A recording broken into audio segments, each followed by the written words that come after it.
রেজ্জাক মোল্লার ওপর হামলার প্রতিবাদে বুধবারই পথে নেমেছিলেন তিনি। এরপর রেজ্জাককে দেখতে আজ হাসপাতালে গেলেন প্রাক্তন মুখ্যমন্ত্রী বুদ্ধদেব ভট্টাচার্য।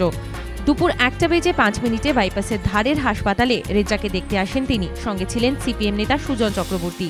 আগে থেকেই হাসপাতাল চত্বরে ছিলেন কান্তি গঙ্গোপাধ্যায়।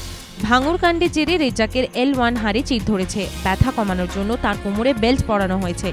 বিধানসভা ভোটে দলের বিপর্যয়ের পর বিভিন্ন ইস্যুতে প্রাক্তন মুখ্যমন্ত্রী বুদ্ধদেব ভট্টাচার্যের বিরুদ্ধে দলের ভিতরে ও বাইরে সরব হয়েছিলেন রেজ্জাক মোল্লা।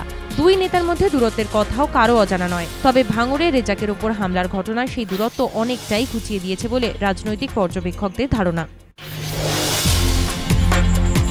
ফের প্রশ্নপত্র বিভ্রাট, চরম বিভ্রান্তিতে পরীক্ষার্থীরা। এলএলবির প্রথম বর্ষের রাষ্ট্রবিজ্ঞানের পরীক্ষায় ভুল প্রশ্নপত্র বিলির অভিযোগ। হাজরা ল কলেজে পরীক্ষা দিতে আসা ছাত্রছাত্রীদের অভিযোগ, যে সেমিস্টারে পরীক্ষা তার সিলেবাসের বাইরে থেকে প্রশ্ন দেওয়া হয়েছে। একই অভিযোগ সুরেন্দ্রনাথ কলেজে এলএলবির পরীক্ষা দিতে আসা ছাত্রছাত্রীদেরও। শেষ পর্যন্ত স্থগিত হয়ে যায় পরীক্ষা, ফিরিয়ে নেওয়া হয় প্রশ্নপত্র।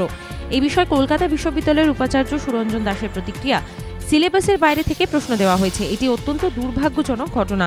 এদিনের এই পরীক্ষা বাতিল করে দেওয়া হয়েছে বলেও জানিয়েছেন তিনি। কেন এমন ঘটনা ঘটলো তা তদন্ত করে দেখা হবে। এই পরীক্ষা কবে নেওয়া হবে তা আগামী সোমবারের মধ্যে জানানো হবে বলে জানিয়েছেন সুরঞ্জন বাবু। সম্ভবত মডারেশনের ভুলেই এই প্রশ্নপত্র বিভ্রাট বলে মনে করছে ওয়াকিবহল মহল।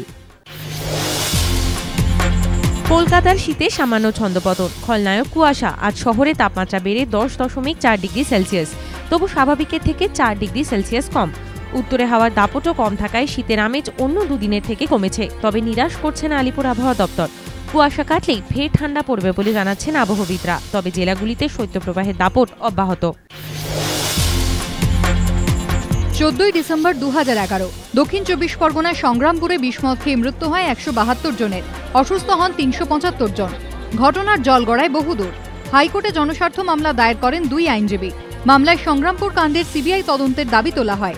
অভিযোগ করা হয় ঘটনার পিছনে রাজনৈতিক নেতাদের একাংশ, পুলিশ প্রশাসন ও আবগারি দপ্তরের এক শ্রেণীর আধিকারিকরা জড়িত।